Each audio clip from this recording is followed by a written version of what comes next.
Vamos aqui ver então um exercício em que temos um mecanismo 3D e é importante perceber então como é que este mecanismo funciona. Então como é que isto funciona? Basicamente este corpo 5 e este corpo 1 vão estar a rodar com estas velocidades angulares que diz-nos no enunciado que são constantes, e isso vai ser importante que depois quando formos a calcular acelerações o ômega 10 ponto e o ômega ponto 50 vão ser nulos, né? Porque a velocidade angular é constante. E repare, isto está a rodar assim, isto está a rodar assim, e depois este corpo 3 vai ter o movimento aqui do corpo 5, depois vai contactar aqui sem escorregar no ponto C com o corpo 1, que também vai provocar a sua rotação, que é transmitida ao corpo 4. Repara que o corpo 3 e o corpo 4 são o mesmo corpo, é só para diferenciar meio que as roldanas. Depois vai aqui contactar no ponto D também sem escorregamento, e depois nós vamos querer avaliar, consoante estas velocidades angulares, qual é que vai ser a velocidade angular que vai sair do corpo 2. No exercício 3D a primeira coisa a fazer é definir, então, como nós já vimos, o porta-satélite e o satélite do mecanismo. Claramente o satélite vai ser o conjunto do corpo 3 com o corpo 4, que pode-se dizer que é o mesmo corpo, e o porta-satélite vai ser então o corpo 5. Logo, nós vamos representar todos os vetores no referencial S5. Repare também numa coisa, sendo o ponto C e o ponto D o ponto de contacto entre os respectivos corpos, todos os pontos aqui de interesse do mecanismo vão estar representados num mesmo plano, que está aqui desenhado, e repara que esse plano vai ser solidário com o referencial S5. Para perceber melhor aqui os referenciais, representei então o referencial S5 e aqui o referencial fixo S0, e repare então que o referencial S5 vai rodar então em torno do referencial S0, aqui em torno então do eixo Z, que são os eixos coincidentes. Uma primeira linha vai-nos pedir então para determinar a velocidade angular absoluta do corpo 2, ok? Deste corpo aqui. Repara, isto aqui não está indicado, mas nós vamos representar todos os vetores então no referencial S5, que é o referencial associado ao porta-satélite. Se eu quero a velocidade angular absoluta do corpo 2, primeiro, o que é que eu sei aqui? Sei estas velocidades angulares, ok? Não intervém o corpo 2, por isso não convém começar por aí. E depois também sei mais algumas coisas. Sei que nestes pontos a velocidade relativa entre os dois corpos vai ser nula. Ou seja, no ponto D a velocidade do movimento 4 relativamente a 2 é nula, porque ali ocorre então um rolamento sem escorregamento. A partir disso eu podia decompor isto em movimentos relativos, e repara que eu vou sempre buscar então o porta-satélite. Aqui não como referencial, mas sim considerando que é o espaço fixo, e vamos ver que isto vai ser muito útil na nossa resolução. Então eu vou dividir isto em 4, 5, 5, 2, passo o 5, 2 para o outro lado, fica 2, 5 e chegamos a esta igualdade.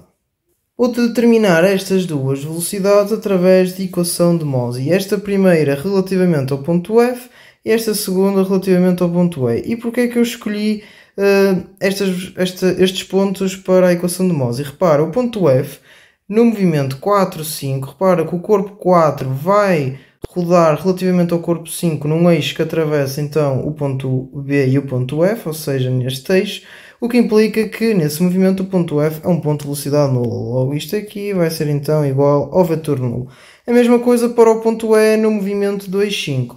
Repara que eu sei que a minha velocidade angular do movimento 2,0 vai ter então a direção Z, e a velocidade angular do movimento 5,0 também tem a direção Z. Logo, a velocidade angular do movimento 2,5 também vai ter que ter a direção Z, porque sabemos que aquilo vai ser uma diferença ou soma das duas. O que é que isso implica? Que o ponto E, como está no eixo instantâneo de rotação do movimento 2,5, também vai ser um ponto de velocidade nula. Repara, agora é fazer as contas. Eu sei que o corpo 4 é a mesma coisa que o corpo 3, o referencial, ou seja, eu aqui posso dizer 3 e posso dizer 4, que está a representar exatamente a mesma coisa, e eu sei que ele vai rodar relativamente ao 5 segundo o eixo X, ou seja, o ômega 3,5 ou o ômega 5,3 vai ter a direção do X do referencial S5. O vetor FD também no referencial S5 vai ser então aqui esta distância, que é o raio 4 aqui do nosso corpo 4, o R4. Depois isto vai ser igual, então o ômega 2,5, como tínhamos visto, vai ter a direção de Z5, por isso fica aqui, então vetorial com esta distância que vai ser R2. Fazemos as contas e depois chegamos a esta expressão. Lá está, como eu tinha dito, eu posso dizer que ômega 2,5 vai ser igual a ômega 2,0 mais ômega 0,5 ou menos ômega 5,0 e aparece então aqui o ômega 2,0 que nós queremos determinar. Era depois só passar este para o outro lado e estava definido. Estava definido, contudo, ainda nos falta aqui definir uma coisa, que é este ômega 3,5, que nós ainda não sabemos qual é que é o seu valor. Está, vamos fazer exatamente o mesmo raciocínio. Se eu quero o ômega 3,5, então vou procurar um ponto no movimento destes corpos, 3 ou 5, que eu conheço. Ou seja, o ponto C eu conheço a velocidade no movimento 3, 1. Lá está, aparece aqui o corpo 3. Então eu vou pegar nele para determinar a velocidade angular do movimento 3,5. Eu sei que isto é um ponto com ausência de velocidade no movimento 3,1 ou 1,3 e daí eu aqui utilizo a teoria dos movimentos relativos e obtenho então esta igualdade. Vamos fazer exatamente a mesma coisa e ir buscar estas velocidades através de uma equação de Mozzi. Repara, o ponto B é um ponto que no movimento 3 relativamente a 5 tem velocidade nula porque pertence ao eixo instantâneo de rotação e o ponto A, lá está, pertence ao eixo Z, que se o ômega 1,0 tem a direção Z e o ômega 5,0 tem a direção Z, então o ômega 1,5 também vai ter a direção Z. Se o ponto A está na direção Z5, isso vai implicar então, ou está no eixo Z5, vai implicar então que a sua velocidade neste movimento é nula.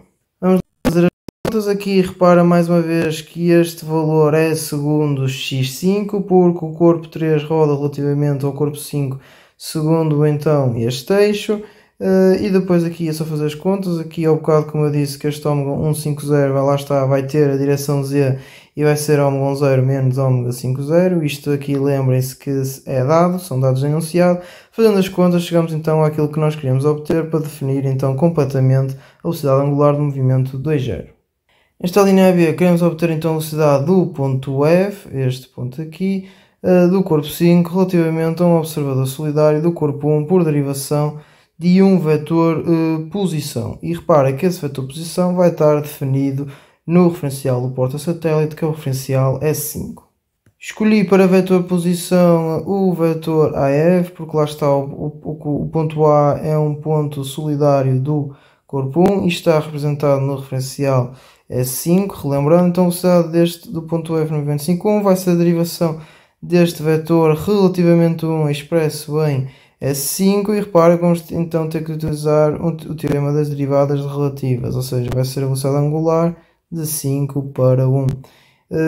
Isto vai ser igual então à derivação deste vetor, que sendo isto duas constantes vai ser nulo, então vai ficar apenas este produto vetorial, que fazendo as contas chegamos então à velocidade do ponto F do corpo 5 relativamente a um observador solidário do corpo 1.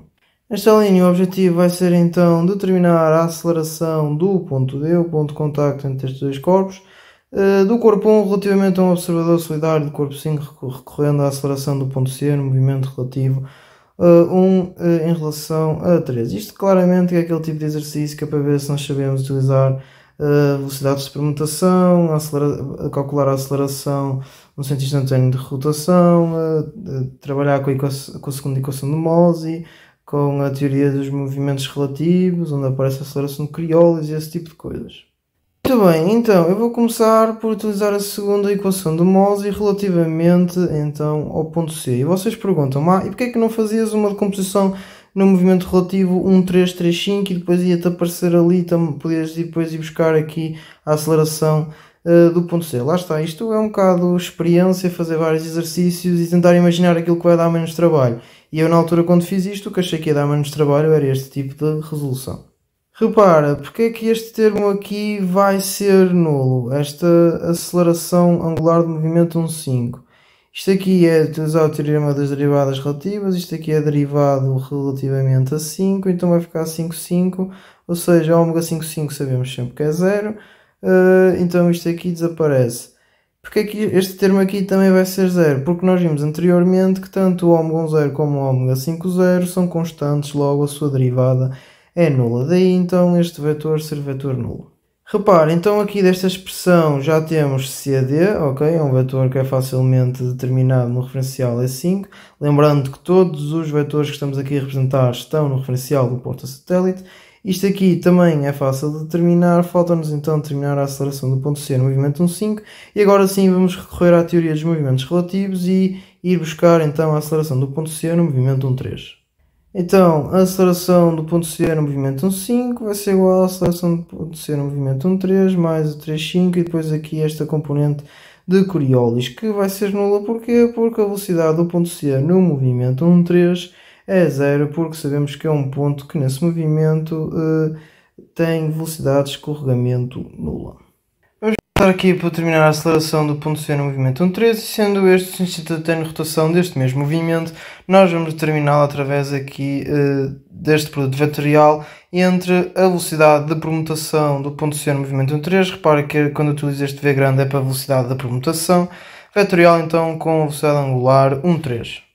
E como é que calculamos esta velocidade de permutação? Repara que vimos no início do vídeo que todos os pontos vão ser então fixos no espaço S5, o que implica que esta velocidade de permutação vai ser a velocidade do ponto C no movimento 5 relativamente a 3 ou 5 relativamente a 1, sabemos que vão ser iguais. Então eu vou fazer aqui a partir deste, vamos buscar um ponto, lá está, vamos sempre tentar buscar pontos que conhecemos as velocidades. A velocidade do ponto B no movimento 5,13 vai ser nula. Porquê? Porque sei que o corpo 3 vai rodar relativamente ao corpo 5 numa reta que passa em B, logo tem velocidade nula neste movimento, então fica apenas aqui este produto vetorial. Repara que isto nós já definimos anteriormente, que é menos ômega 3,5, ficando então assim, desta maneira, a velocidade de permutação do ponto C no movimento 1,3.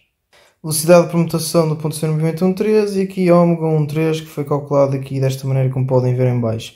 Fazer o produto vetorial e então obtemos aqui no referencial S5 a aceleração C do movimento relativo 1,3, aquilo que eles pediam. Então, ou seja, já temos isto aqui sabemos que não vai interessar, falta-nos apenas determinar a aceleração de C no movimento 3,5. Vamos utilizar novamente uma segunda equação de Mosey, agora relativamente ao ponto B. Porquê? Porque eu sei que no movimento 3,5, lá está, o objetivo é sempre simplificar o máximo possível. Neste movimento o ponto B tem velocidade e aceleração nula, corta logo este termo. Depois aqui este alfa 3,5 vai ser nulo também pela mesma razão que este, se depois vocês desenvolverem vão reparar nisso. Ou seja, sobra apenas aqui esta parte, fazendo as contas fica então este valor. Já temos tudo, ok, agora é só fazer as contas, terminar esta aceleração, metê-la aqui, fazer estas continhas todas e determinamos então a aceleração de D no movimento 1,5.